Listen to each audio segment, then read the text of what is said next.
clarified on some points, and this is in relation, of course, to the minority leader, the deputy minority leader, and to our former majority leader. So, if I may proceed and just lay out the basis for my inquiry. First, gentleman may proceed. Well, first let me start out by saying I pray for wisdom for all of us, and I ask everyone to continue to pray for wisdom for us. I also like to state before I say my inquiry, it's unfair to just blame the Senate President.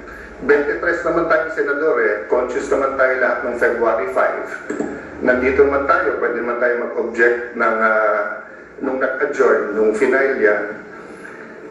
So, as the minority leader said, nandiyan na yan, huwag na natin tignan yung nakalipas. Forward na tayo, no?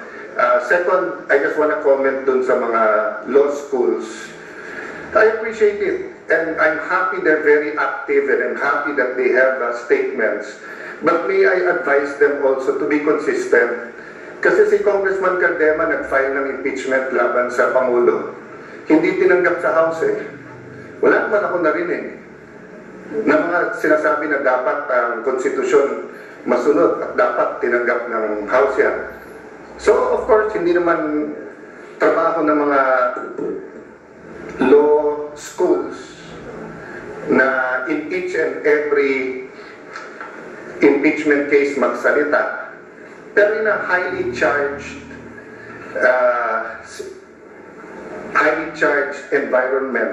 Can you imagine, Mr. President, during the campaign, sa mismong media interviews ng top news channels natin, tatanungin yung kandidato, pag kayo nanalo, are you for or against the impeachment case? Klaro naman ang sagot doon Ang sagot doon, hindi kami pwede mag-comment kasi magiging judge kami. Pero hindi. Sinagot pa rin ng mga kandidato at tinanong pa rin ng media. Pero kung konstitusyon ang masusunod, ang sagot doon iisa lang, mag-o-oath kami, dapat neutral kami. Kaya lang eleksyon Kasi masama naman talaga timing ng pagka-file nito magpa-file ka during the campaign. That's the reality there. Kaya nga sa US, pagka-jury system, pwede mo i-sequester yung jury. Papayag ba tayo nung February na i-sequester tayong 23? Na ikukulong tayo, hindi tayo makikinig sa kahit anong media, i-determine natin ito. Maybe may papayag sa atin, meron hindi. But huwag na tayo magsisihan. So, I'll go to my question. So, maybe that's why Shakespeare said, if you want justice, first kill all the lawyers. Diba? Kasi nga, labanan ng mga abogado to. Pero, hindi ibig sabihin na wala silang mga personal na bias nila. Mahirap magsalita dito na insulto sa lahat ng Pilipino to. Ito ang gusto ng taong bayan. Ang daming lugar sa buong Pilipinas yung Duterte nanalo ang kampanya nila, huwag ituloy yung impeachment So, sasabihin ko ba na yun ang will ng tao? Pero kung titignan ko naman lahat ng comments ngayon sa Facebook, sa SOCMED, gusto naman ituloy. Pati si Vice President Sara, sabi niya, I want to be held accountable. So siya yung ba sabihin ko, yan ang gusto ng taong bayan. Na napakahirap po nung sitwasyon natin. That's why we need wisdom. But first question ko po, prejudicial question. Ano bang rules ang unang masusunod? Rules ng Senate o rules ng impeachment? Bakit to importante at bakit to prejudicial question? Tinitignan ko po kaninang umaga yung comment, allegedly, hindi ko sure, wala naman nakalagay doon na siguradong totoo yun, but meron pong comment ang defense team ni Vice President Sara Duterte. Correct me if I'm wrong, Senator Bato, Senator Bongo, my good friend, my brother, Senator Robin, kasi hindi ko lang po official yun. To paraphrase, ang sabi nila, hindi magandang mag-comment sila, but they'd like to reiterate na tingin nila, labag sa konstitusyon, yung impeachment complaint na to, dahil ito'y pang-apat at lumalabag to sa isang complaint sa isang taon. Okay? Kung yun ang stand nila, sino po ang hihimay sa issue na yan? Ang plenary ba under the Senate rules or yung impeachment court under the impeachment rules? Bakit ko po ito sinasabi? Kung may pinadalang bill ngayon yung House of Representatives, halimbawa dyan sa 200 pesos, at second reading pa lang halimbawa siya, Pag ni-report natin sa Committee on Rules natin yan, magpabaycam na ba agad tayo o sasabihin natin, sandali lang, second reading pa lang sila, kailangan mo ng third reading pa lang. Ang sinasabi sa akin ni Senator Villanueva ngayon, pinadala lahat ng records except for the bill that they passed. So we cannot act on the 200 peso minimum wage, additional sa minimum wage. But that's my point, Mr. President. Sino po magde-decide? Tayo po ba as senators o tayo as senator judges? Kung nilabag ang konstitusyon doon. And doon naman ako sumasang-ayon sa mga law schools. Let's proceed, let's look at it. But yun nga ang question. Yung complaint ba is firm, legal, according to Constitution, or may constitutional infirmity ito? My last question is just a question of logic. Nag-move yung ating minority leader na to convene na as a impeachment court. Yung ating deputy, sabi niya, hindi na kailangan magbotohan. Eh, pag nag-move ka, may botohan. So, sino masusunod sa dalawa? Why do I say this? I'm saying it not because it's funny that one will move and then kailangan magbotohan and the other one will move na magbotohan. Eh, kung matalo botohan, eh, sabi niya, hindi kailangan botohan eh. I say this for a simple practical reality. When you say the Senate, it is composed of 24 or in this case 23 senators.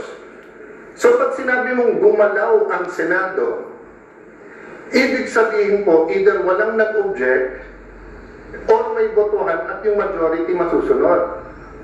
I cannot say right now like Senator Villanueva that I'm 100% in agreement with Senator Coco and Senator Risa. I can tell you I'm in agreement with certain things they said. For example, Mr. President, it's our constitutional duty, kailangan mag-proceed. We should have done it earlier. But again, I won't blame you, I won't blame them, I'll blame myself. I could have written you a letter. I could have said na February, mag-ano na tayo. But let me just explain that one point. Why didn't I write you a letter, Mr. President? Kasi pag Pangulo yung ini-impeach, every single day na nandyan, kung totoo ang allegation sa Presidente, we all suffer. The country suffers, our institution suffers, accountability suffers. Pero pag Vice President, especially ngayon, hindi naman siya binigyan ng ibang trabaho eh. Wala naman siya sa kabinete. Yes, I want accountability. But between today and Wednesday, I'd rather pass yung Konektadong Pinoy at saka yung e-government at lahat ng ibang bills na naka-pending dyan. So, Mr. President, may I end by reiterating the question. Do we follow first the rules of the Senate or do we go into the impeachment court? Sino magde-decide ng allegations ng defense na na-violate ng Constitution sa one impeachment per year? The second is just to continue my observation, Mr. President. I agree with many here. Wala tayong choice forward, but I disagree na sa Tagalog agad-agad ang forward. Ang forward yung ibig sabihin nun sa Tagalog is yan na yung susunod, yan na yung gagawin mo. O, immediate yung agad-agad. Hindi ako expert sa linguistics, pero medyo hindi agad ang Tagalog ng forthwith. Yung immediately, yun, agad yun, or agad-agad, di ba? So, maya-maya, hindi, ibig sabihin ng forthwith, at sangayon naman ako ibig sabihin ng forthwith, wala ka nang to quote those for those, susunod na. Yun ang ibig sabihin ng forthwith. Yung wala ka nang hihintayin, yun na. Kaya agree ako sa inyo na kailangan talakayin natin yung impeachment complaint. Pero gusto kong iklaro, sa tama o sa mali, botohan ng mangyayari sa atin. Hindi pwede pong bumoto yung 15 na hindi magko-convene yung impeachment. Tapos siyang kami o wala tayong magpapakita doon na naka-row. Kasi sinabi ng 15, hindi magko-convene eh. Anong pwedeng gawin? Pupunta ka ng Supreme Court, uutusan tayo ngayon ng Supreme Court. Yun ang legal system natin, Mr. President. So sana, tama desisyon natin para hindi na tayo maghintay na utusan pa tayo ng Supreme Court. Pero yung sabihin na walang botohan dito, I agree with the spirit mo sinasabi ni Senator Risa na dapat wala na. But the practical reality is that we have one senator who asked for a vote. We have to vote, and the majority will follow. But yun nga, Mr. President, reiterate ko lang yung tanong ko. So dito po sa one-year rule, sino po magde-decide niya? Is it the Senate sitting as legislator, so rules muna ng Senate? Or is it the impeachment court? Because if it is the Senate, we cannot yet convene as an impeachment court because we haven't tackled that issue.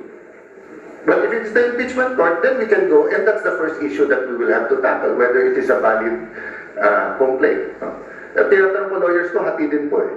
Sabi ng kalahati, hindi, dapat yung Senate kasi it's treated like any other legislative matter. Titignan muna natin kung tama yung pagka-transmit sa atin. Eh malay mo, transmit sa atin, na-hack pala, hindi pala galing sa House of Representatives. That might sound like a silly example, but it is possible. That's why we have to look at it. Thank you, Mr. President. Before the chair